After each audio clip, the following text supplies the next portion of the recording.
They told me never to go near the house at the end of Willow Lane. For as long as I can remember, that rotting Victorian sat there, hunched and silent, surrounded by crooked iron gates and skeletal trees. Every town has its monster. Sometimes it's a man, sometimes a place. For us, it was that house.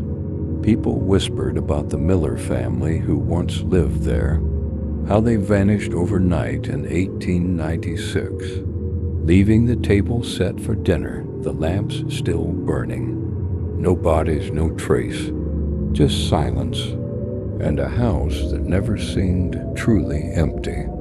I never believed in ghost stories until the night I stepped inside.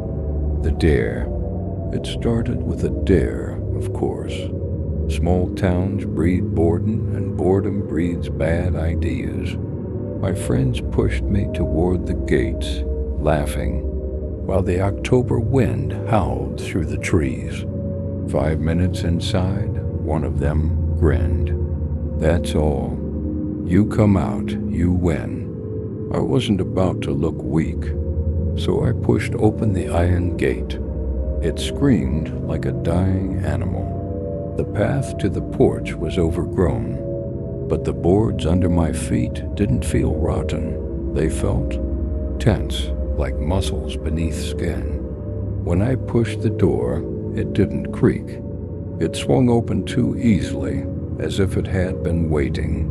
The air hit me like a damp cloth, heavy, thick, breathing.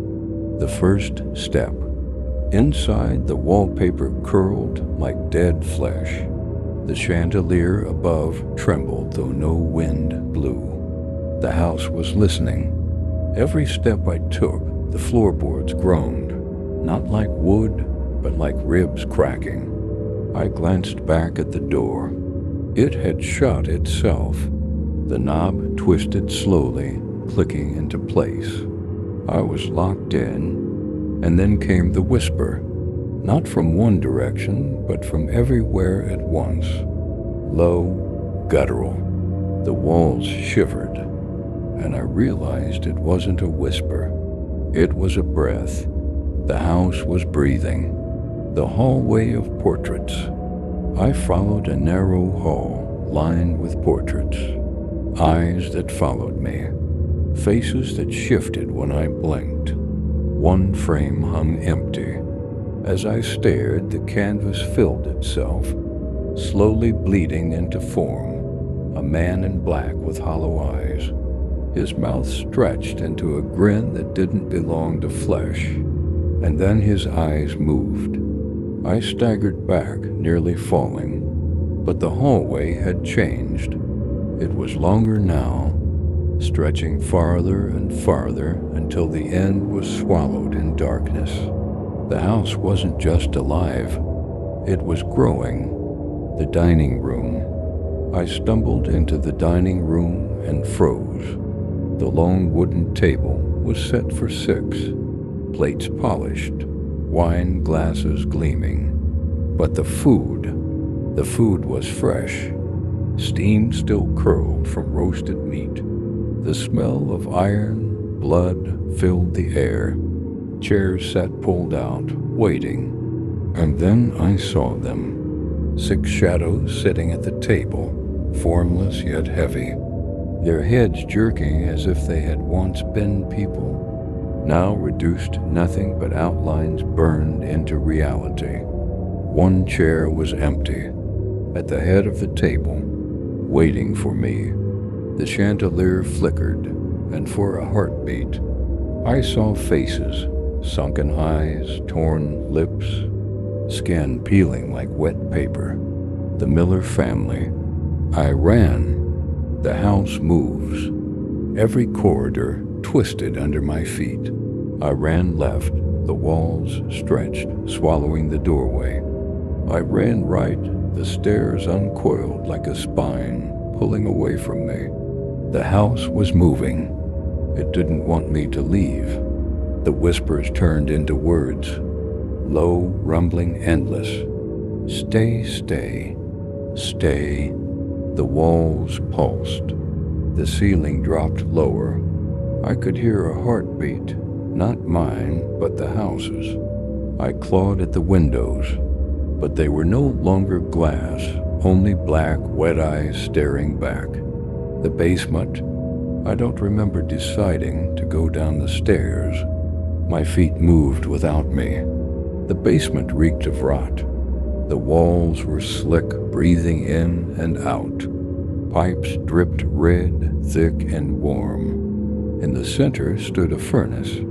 Its door creaked open, revealing not fire but teeth. Rows upon rows of jagged, grinding teeth.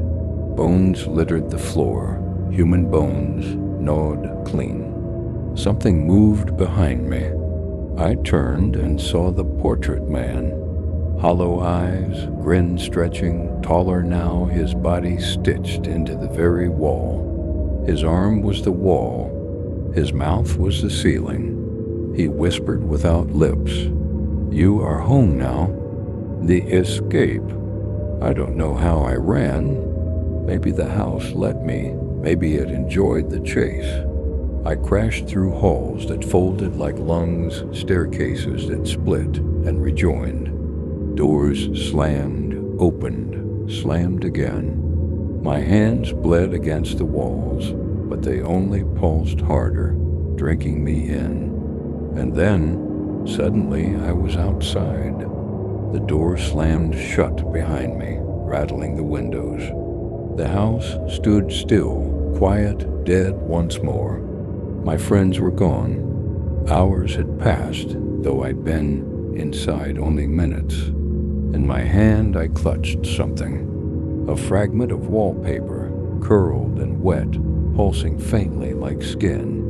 The house had given me a piece of itself, and deep inside, I knew it wasn't done with me. The ending, I still hear it when I try to sleep. A low, steady breath. The wallpaper fragment under my bed twitches at night. And sometimes when I close my eyes, I feel the floor shifting beneath me, as if the house isn't just at the end of Willow Lane anymore, as if it's growing, looking for me, looking for you.